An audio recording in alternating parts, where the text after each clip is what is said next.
60 Great Ghost Stories, read by H. Washington Sawyer. Tonight's story, The Chimney, by Ramsey Campbell.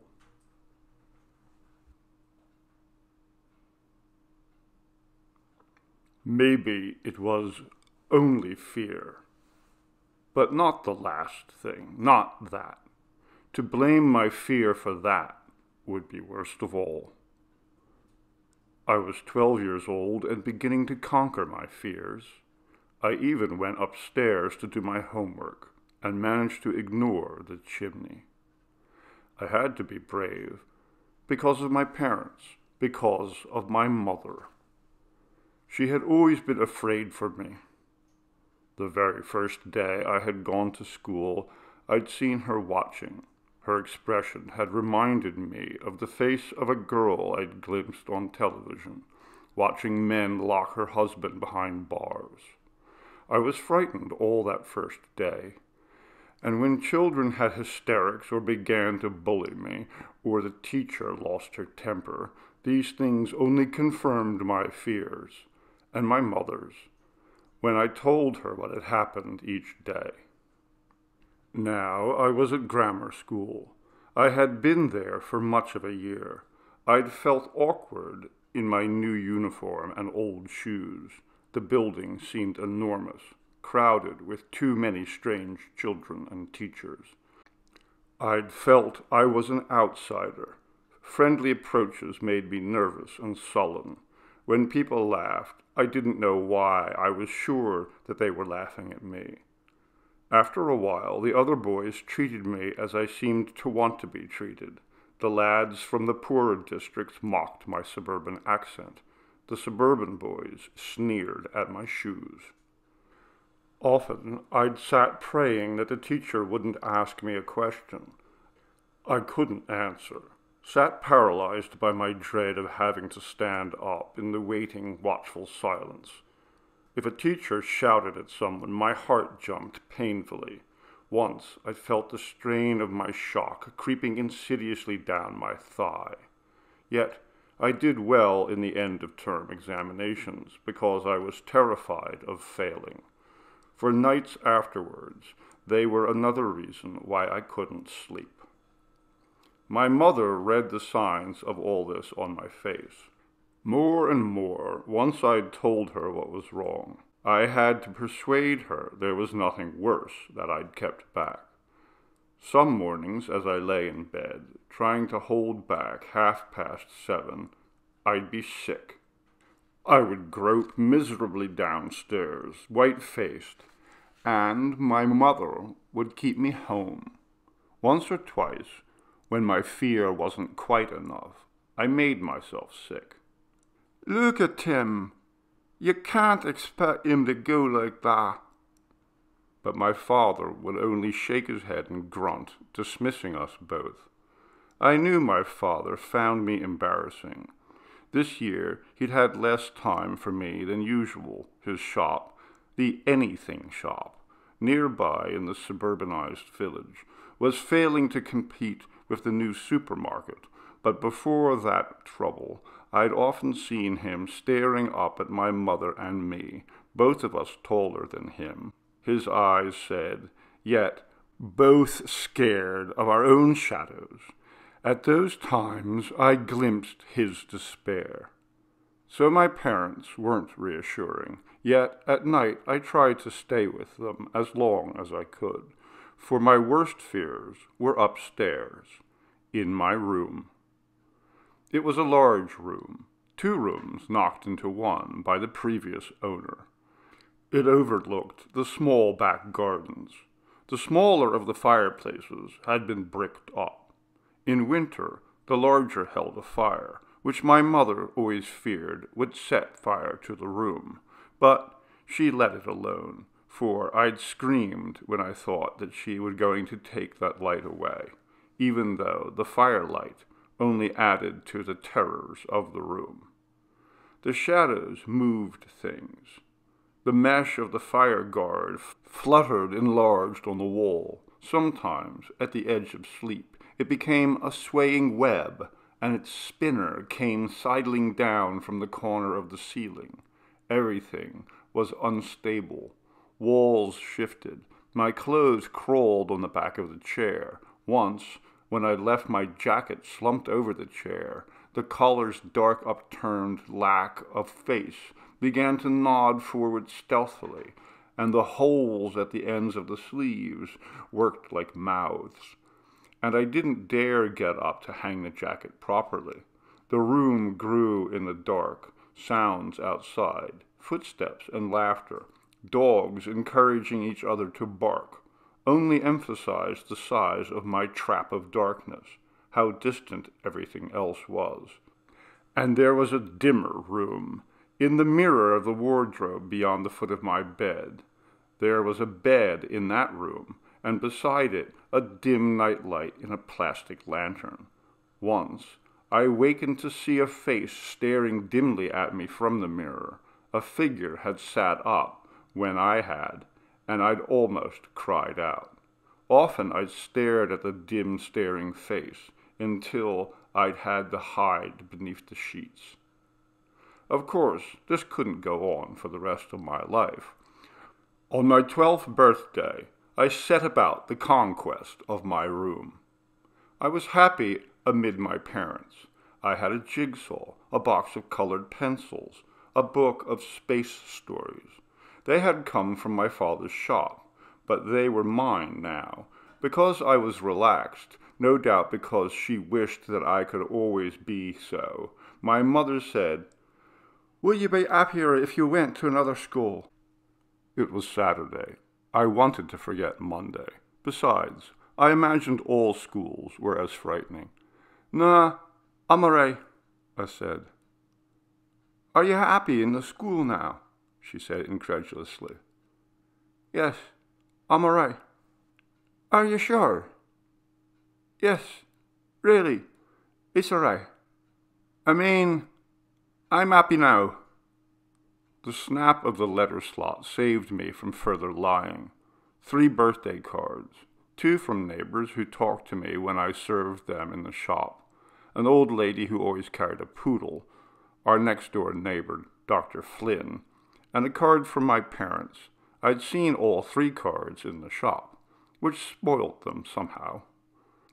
As I stood in the hall, I heard my father.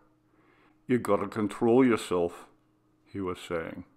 "You'll only upset the child. If you didn't go on at him, he wouldn't be half so bad." It infuriated me to be called a child. "But where is so?" my mother said brokenly.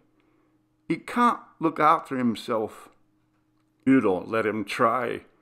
You'll have him afraid to go upstairs to bed next." I already was.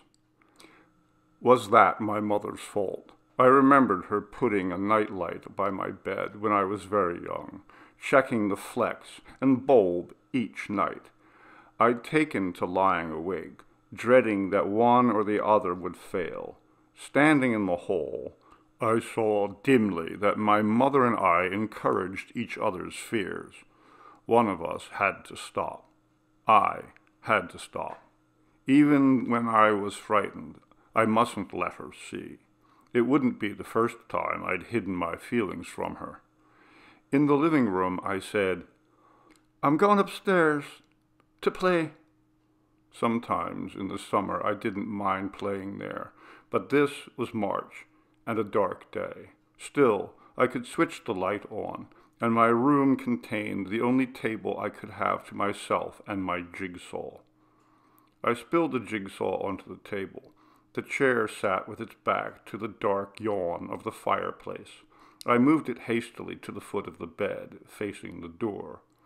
I spread the jigsaw. There was a piece of the edge. Another.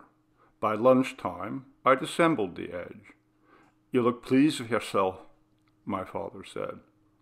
I didn't notice the approach of night. I was fitting together my own blue sky above fragmented cottages. After dinner, I hurried to put in the pieces I'd placed mentally while eating. I hesitated outside my room. I should have to reach into the dark for the light switch. When I did, the wallpaper filled with bright multiplied airplanes and engines. I wished we could afford to redecorate my room. It seemed childish now. The fireplace gaped. I retrieved the fire guard from the cupboard under the stairs where my father had stored it, now the nights were a little warmer. It covered the soot-encrusted yawn. The room felt comfortable now. I'd never seen before how much space it gave me for play. I even felt safe in bed. I switched out the nightlight, but that was too much. I grabbed the light. I didn't mind its glow on its own, without the jagged, lurid jig of the shadows, and the fire guard was comforting. It made me feel that nothing could emerge from the chimney. On Monday, I took my space stories to school. People asked to look at them. Eventually, they lent me books. In the following weeks, some of my fears began to fade. Questions darting from desk to desk still made me uneasy, but if I had to stand up without the answer, at least I knew the other boys weren't sneering at me. Not all of them. I was beginning to have friends. I started to sympathize with their own ignorant silences. In the July examinations, I was more relaxed and scored more marks. I was even sorry to leave my friends for the summer. I invited some of them home. I felt triumphant. I'd calmed my mother and my room all by myself, just by realizing what had to be done. I suppose that sense of triumph helped me. It must have given me a little strength for which to face the real terror. It was early August, the week before our holiday. My mother was worrying over the luggage. My father was trying to calculate his accounts. They were beginning to chafe against each other. I went to my room to stay out of their way. I was halfway through a jigsaw, which one of my friends had swapped for mine. People sat in back gardens, letting the evening settle on them. Between houses, the sky was pale yellow. I inserted pieces easily, relaxed by the nearness of our holiday. I listened to the slowing of the city, a radio fluttering along a street, something moving behind the fire guard, in the chimney. No, it was my mother in the next room moving luggage. It was someone dragging something, anything, outside. But I couldn't deceive my ears. In the chimney, something large had moved. It might have been a bird, stunned or dying, struggling feebly, except that a bird would have sounded wilder. It could have been a mouse, even a rat, if such things are found in chimneys, but it sounded like a large body, groping stealthily in the dark, something large that didn't want me to hear it. It sounded like the worst terror of my infancy. I'd almost forgotten that. When I was 3 years old, my mother had let me watch television. It was bad for my eyes, but just this once, near Christmas. I'd seen 2 children asleep in bed, an enormous crimson man emerging from the fireplace, creeping towards them. They weren't going to wake up. "Burglar! Burglar!" I'd screamed, beginning to cry. "No, dear, it's Father Christmas," my mother said, hastily switching off the television. "He always comes out of the chimney." Perhaps she'd said down rather than out of. For months after that, and in weeks before several Christmases, I lay awake listening fearful for the movement in the chimney. I was sure a fat, grinning figure would creep upon me as I slept. My mother had told me the presents that appeared at the end of my bed were left by Father Christmas. But now the mysterious visitor had a face and a huge body, squeezed into the dark chimney along with the soot. When I heard the wind breathing in the chimney, I had to trap my screams between my lips. Of course, at last I began to suspect that there was no Father Christmas. How did he manage to steal into my father's shop for my presents? He was a childish idea, I was almost sure, but I was too embarrassed to ask my parents or my friends. But I wanted not to believe in him, that silent lurker in the chimney. Now I didn't, not really, except that something large was moving softly behind the fire guard. It had stopped. I stared at the wire mesh, half expecting a fat, pale face to stare out of the grate. There was nothing but the fenced dark. Cats were moaning in the garden. An ice cream van wandered brightly. After a while, I forced myself to pull the fire guard away. I was taller than the fireplace now, but I had to stoop to peer up the dark, soot-ringed throat. And then it loomed over me, darkness full of menace, of the threat of a huge figure bursting out at me, its red mouth crammed with sparkling teeth. As I peered up, trembling a little, and tried to persuade myself that what I'd heard had flown away or scurried back into its hole, soot came trickling down from the dark, and I heard the sound of a huge body squeezed into the sooty passage, settling itself carefully, more comfortably in its burrow. I slammed the guard into place and fled. I had to gulp to breathe. I ran into the landing, trying to catch my breath so as to cry for help. Downstairs, my mother was nervously asking whether she should pack another of my father's shirts. "Yes, if you like," he said irritably.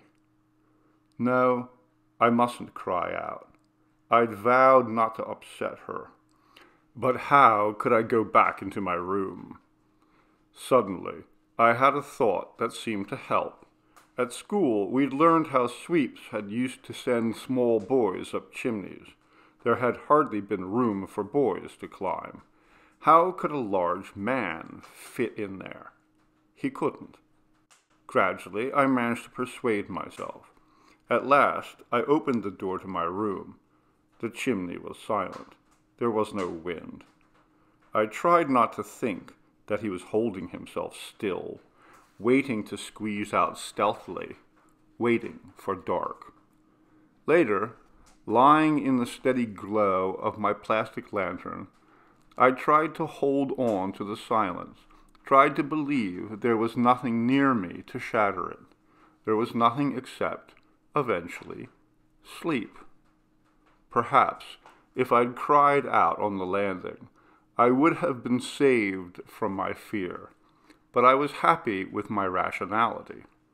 Only once, nearly asleep, I wished the fire were lit, because it would burn anything that might be hiding in the chimney.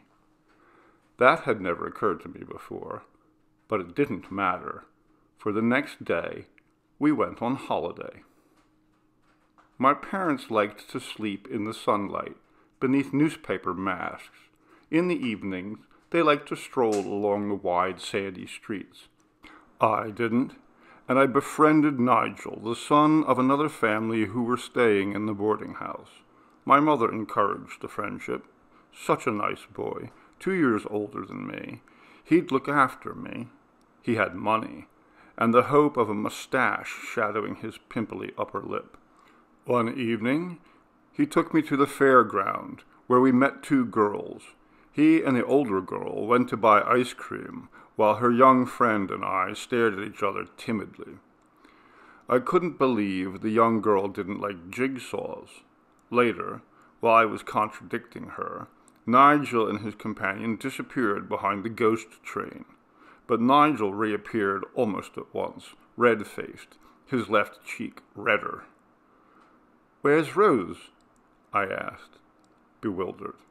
"She had to go," He seemed furious that I'd asked. "Isn't she coming back?" "No." He was glancing irritably about for a change of subject. "What a super bike," he said, pointing as it glided between the stalls. "Have you got a bike?" "No," I said. "I keep asking Father Christmas, but—" I wished that hadn't got past me, for he was staring at me, winking at the young girl. "Do you still believe in him?" "No, of course I don't. I was only kidding." Did he believe me? He was edging towards the young girl now, putting his arm around her. Soon she excused herself and didn't come back. I never knew her name. I was annoyed that he'd made her run away. "Where did Rose go?" I asked persistently. He didn't tell me. Perhaps he resented my insistence, for as the family left the boarding house, I heard him say loudly to his mother, "He still believes in Father Christmas." My mother heard that too, and glanced anxiously at me. Well, I didn't. There was nobody in the chimney waiting for me to come home. I didn't care that we were going home the next day. That night, I pulled away the fire guard and saw a fat, pale face hanging down into the fireplace, like an underbelly, upside down and smiling. But I managed to wake, and eventually the sea lulled me back to sleep. As soon as we reached home, I ran upstairs. I uncovered the fireplace and stood staring to discover what I felt. Gradually, I filled with the scorn Nigel would have felt had he known my fear. How could I have been so childish? The chimney was only a passage for smoke, a hole into which the wind wandered sometimes.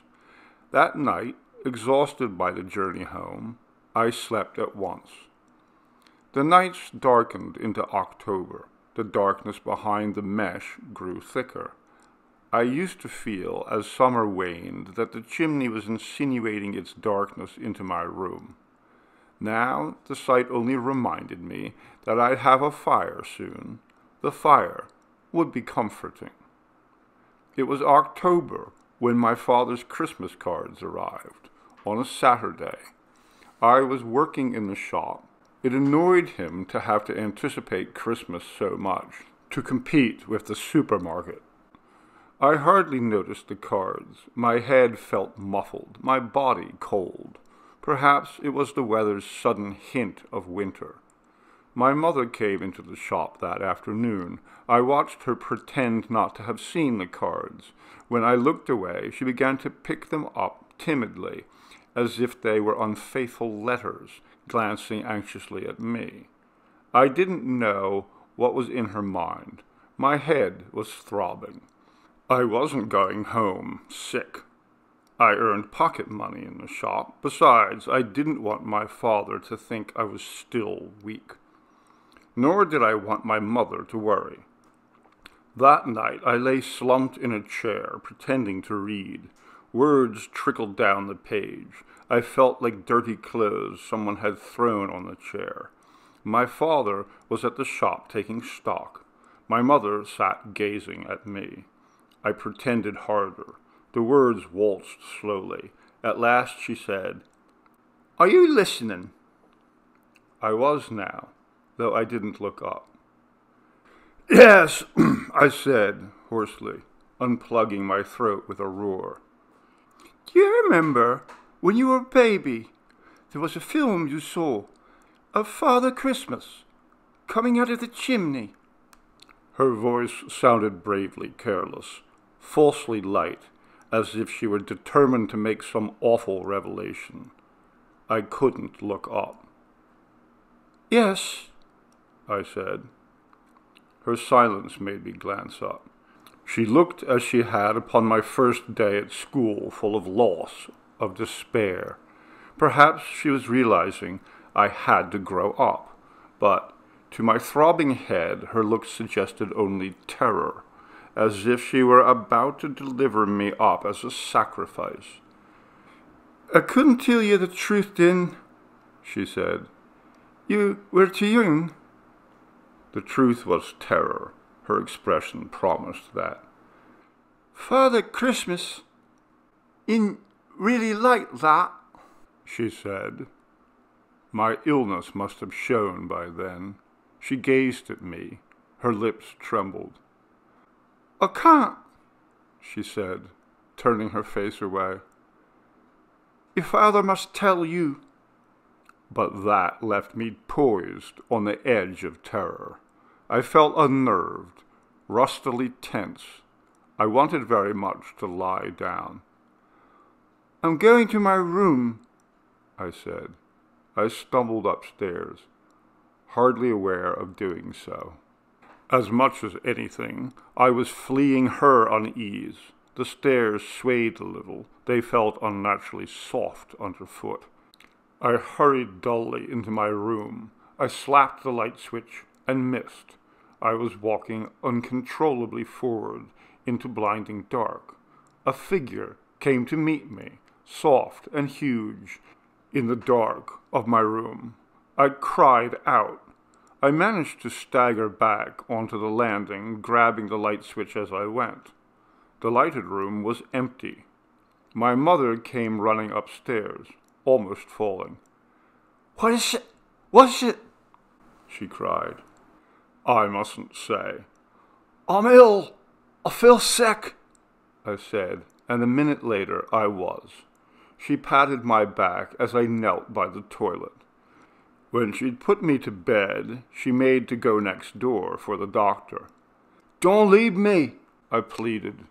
The walls of the room swayed as if tugged by firelight. The fireplace was huge and very dark. As soon as my father opened the door, she ran downstairs, crying, "He's ill! He's ill! Go for the doctor!" The doctor came and prescribed for my fever. My mother sat up beside me. Eventually my father came to suggest that it was time she go to bed.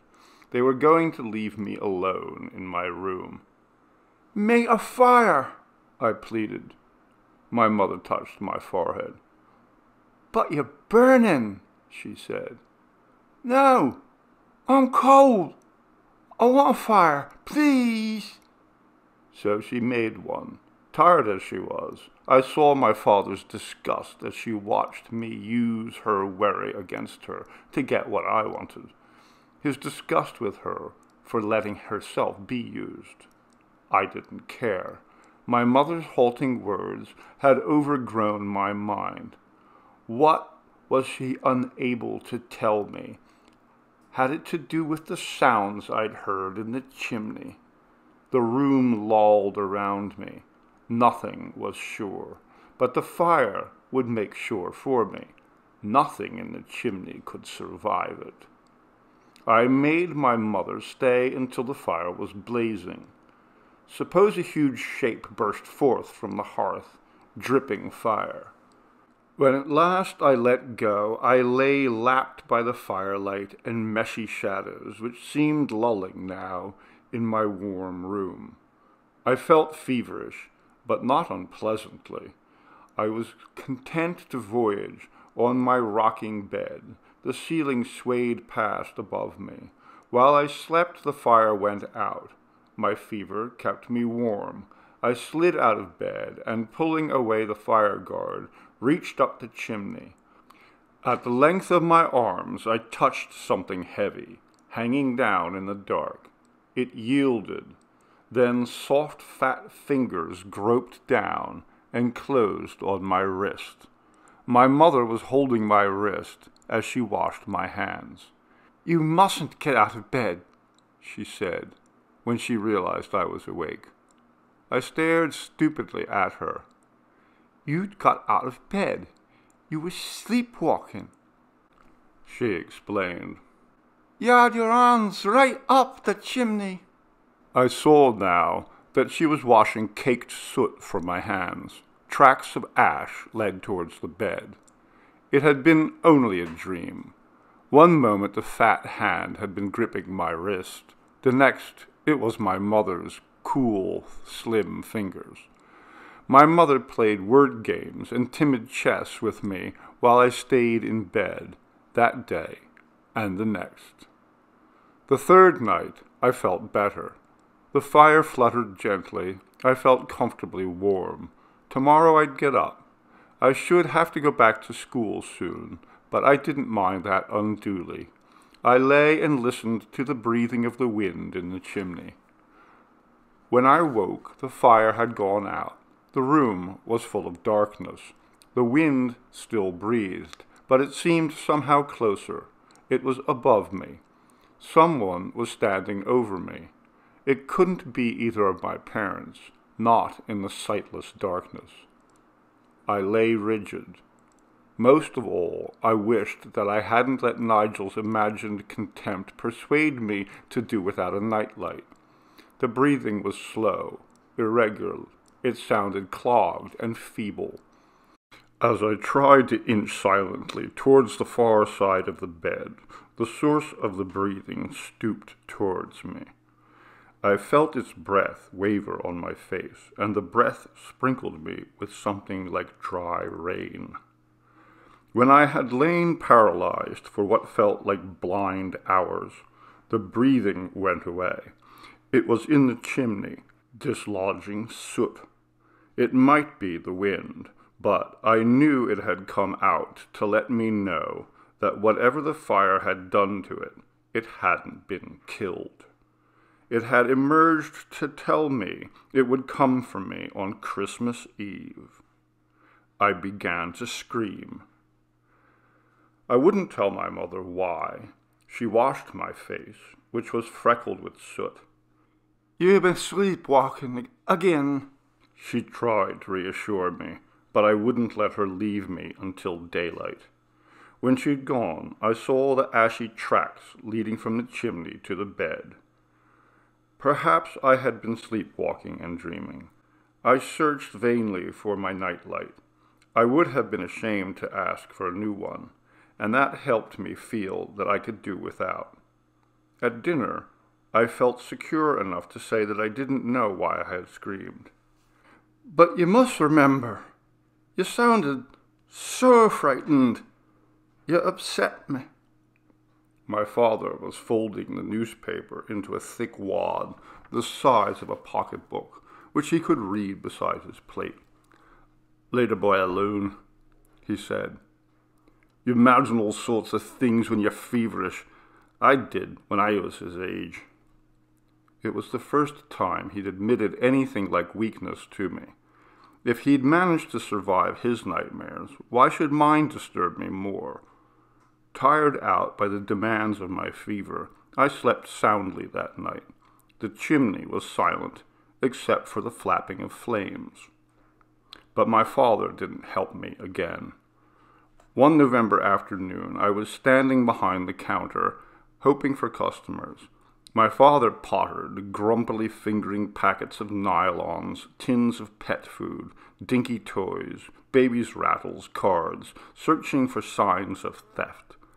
Suddenly, he snatched a Christmas card and strode to the counter. "Sit down," he said grimly. He was waving the card at me, like evidence. I was down on the shelf, but then a lady came into the shop. The bell thumped. I stood up to sell her nylons. When she'd gone, I gazed at my father, anxious to hear the worst. "Just sit down," he said. He couldn't stand my being taller than he was. His size embarrassed him. But he wouldn't let me see that. He pretended I had to sit down out of respect. "Your mother says she tried to tell you about Father Christmas," he said. She must have told him that weeks earlier. He'd put off talking to me because we'd never been close, and now we were growing further apart. "I don't know why she couldn't tell you," he said. But he wasn't telling me either. He was looking at me as if I were a stranger that he had to chat to. I felt uneasy, unsure now that I wanted to hear what he had to say. A man was approaching the shop. I stood up, hoping he'd interrupt.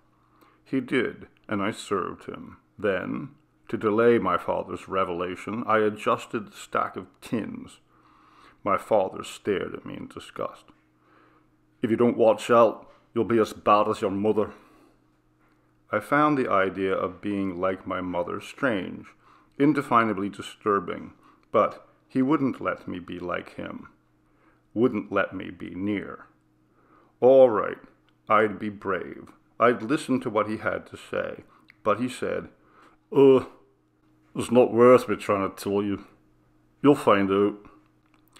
He meant that I must find out for myself that Father Christmas was a childish fantasy. He didn't mean he wanted the thing from the chimney to come for me. The disgust in his eyes didn't mean that. It didn't. He meant that I had to behave like a man. And I could. I'd show him. The chimney was silent. I needn't worry until Christmas Eve. Nor then. There was nothing to come out. One evening, as I walked home, I saw Dr. Flynn in his front room. He was standing before a mirror, gazing at his red fur-trimmed hooded suit. He stooped to pick up his beard. My mother told me that he was going to act Father Christmas at the Children's Hospital. She seemed on the whole glad I'd seen. So was I. It proved the pretense was only for children, except that the glimpse reminded me of how near Christmas was. As the nights closed on the days, and the days rushed by, the end-of-term party, the turkey, decorations in the house, I grew tense, trying to prepare myself. For what? For nothing. Nothing at all. Well, I would know soon, for suddenly it was Christmas Eve. I was busy all day. I washed up as my mother prepared Christmas dinner. I brought her ingredients and hurried to buy some she'd used up. I stuck the day's cards to tapes above the mantelpiece. I carried home a tinsel tree which nobody had bought. But being busy only made the day move faster. Before I knew it, the windows were full of night. Christmas Eve. Well, it didn't worry me. I was too old for that sort of thing. The tinsel tree rustled when anyone passed it. Light rolled in tinsel globes. Streamers flitched back when doors opened. Whenever I glanced at the wall above the mantelpiece, I saw half a dozen red-cheeked, smiling, bearded faces swinging restlessly on tapes. The night piled against the windows. I chattered to my mother about her shouting father, her elder sisters, the time her sisters had locked her in the cellar. My father grunted occasionally, even when he'd run out of subjects to discuss with my mother, and I tried to talk to him about the shop. At least he hadn't noticed how late I was staying up. But he had.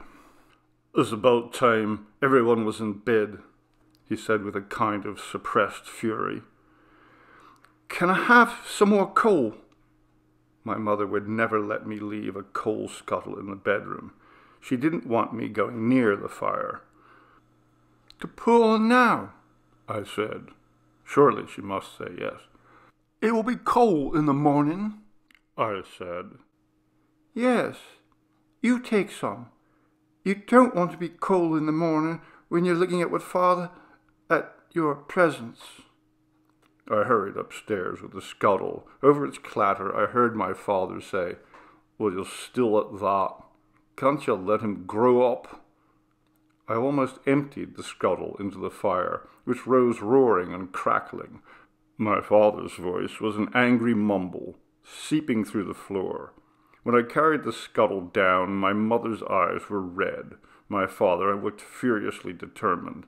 I'd always found their arguments frightening. I was glad to hurry to my room. It seemed welcoming. The fire was bright within the mesh. I heard my mother come upstairs. That was comforting, too. She was nearer now. I heard my father go next door. To wish the doctor happy Christmas, I supposed. I didn't mind the reminder. There was nothing of Christmas Eve in my room, except the pillowcase on the floor at the foot of the bed. I pushed it aside with one foot, the better to ignore it. I slid into bed. My father came upstairs. I heard further mumblings of argument through the bedroom wall. At last they stopped, and I tried to relax. I lay, glad of the silence. A wind was rushing the house. It puffed down the chimney. Smoke trickled through the fire guard. Now the wind was breathing brokenly. It was only the wind. It didn't bother me. Perhaps I'd put too much coal on the fire. The room was hot. I was sweating. I felt almost feverish. The huge mesh flicked over the wall repeatedly, nervously, like a rapid net. Within the mirror, the dimmer room danced. Suddenly, I was a little afraid. Not that something would come out of the chimney. That was stupid. Afraid that my feeling of fever would make me delirious again. It seemed years since I'd been disturbed by the sight of the room in the mirror, but I was disturbed now. There was something wrong with that dim, jerking room. The wind breathed. Only the wind. I could hear it changing. A fat billow of smoke squeezed through the mesh. The room seemed more oppressive now, and smelled of smoke.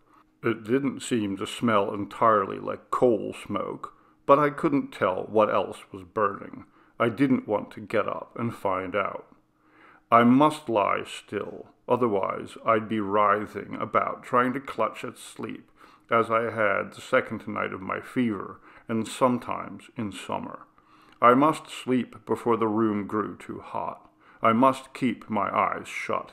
I mustn't be distracted by the faint trickling of soot, nor the panting of the wind, nor the shadows and orange light that snatched at my eyes through my eyelids. I woke in darkness. The fire had gone out. No, it was still there when I opened my eyes. Subdued orange crawled on embers. A few weak flames leapt repetitively. The room was moving more slowly now.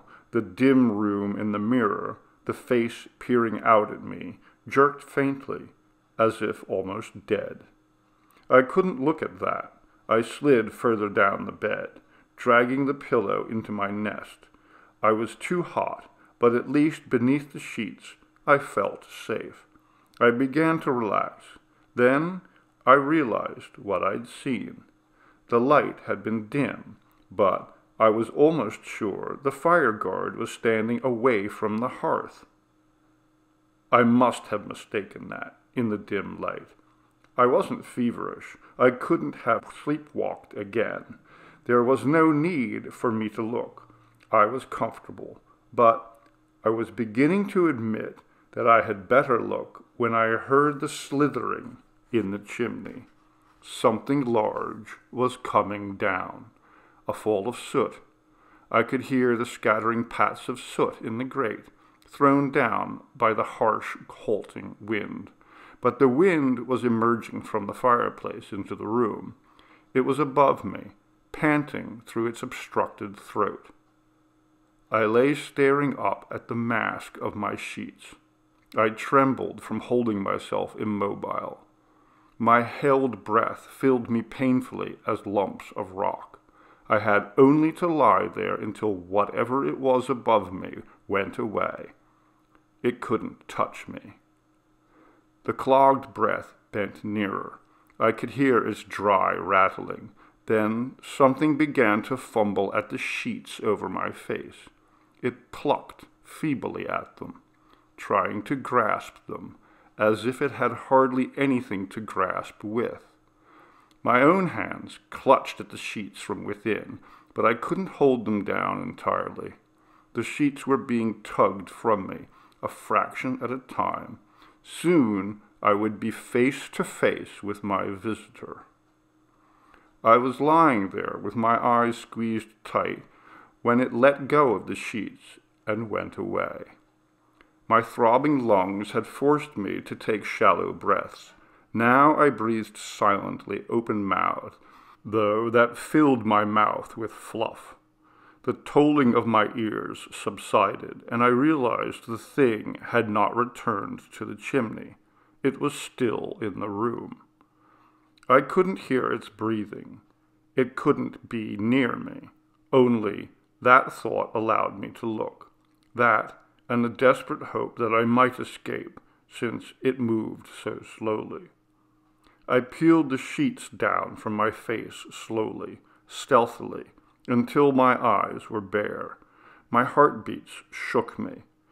In the sluggish shifting light, I saw a figure at the foot of the bed. Its red costume was thickly furred with soot. It had its back to me. Its breathing was muffled by the hood. What shocked me most was its size. It occurred to me, somewhere amid my engulfing terror, that burning shrivels things. The figure stood in the mirror as well, in the dim, twitching room. A face peered out of the hood in the mirror, like a charred turnip, carved with a rigid grin. The stunted figure was still moving painfully. It edged around the foot of the bed and stooped to my pillowcase. I saw it draw the pillowcase up over itself and sink down. As it sank, its hood fell back, and I saw the charred turnip roll about in the hood, as if it were almost nothing left to support it. I should have had time to pass the pillowcase to reach the door. I couldn't move. The room seemed enormous and was growing darker. My parents were far away. At last I managed to drag the sheets over my face and pulled the pillow, like muffs, around my ears. I had lain sleeplessly for hours when I heard a movement at the foot of the bed. The thing had got out of its sack again. It was coming towards me. It was tugging at the sheets, more strongly now. Before I could catch hold of the sheets, I glimpsed a red fur-trimmed sleeve and was screaming. "Let go, will you?" my father said irritably. "Good God, it's only me." He was wearing Dr. Flynn's disguise, which flapped about him, the jacket at least. His pajama cuffs peeked beneath it. I stopped screaming and began to giggle hysterically. I think he would have struck me, but my mother ran in.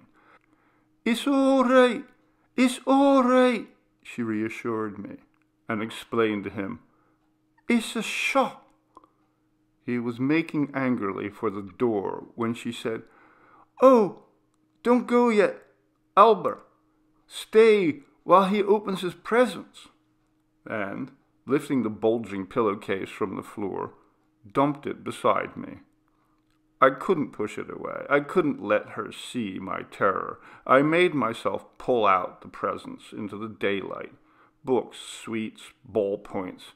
As I groped deeper, I wondered whether the charred face would crumble when I touched it. Sweat pricked my hands. They shook with horror. They could, because my mother couldn't see them. The pillowcase contained nothing but presents and a pinch of soot. When I was sure it was empty, I slumped against the headboard, panting. "He's tired," my mother said, with deference to my ingratitude. "He was up very late last night." Later, I managed an accident, dropping the pillowcase on the fire downstairs. I managed to eat Christmas dinner and go to bed that night.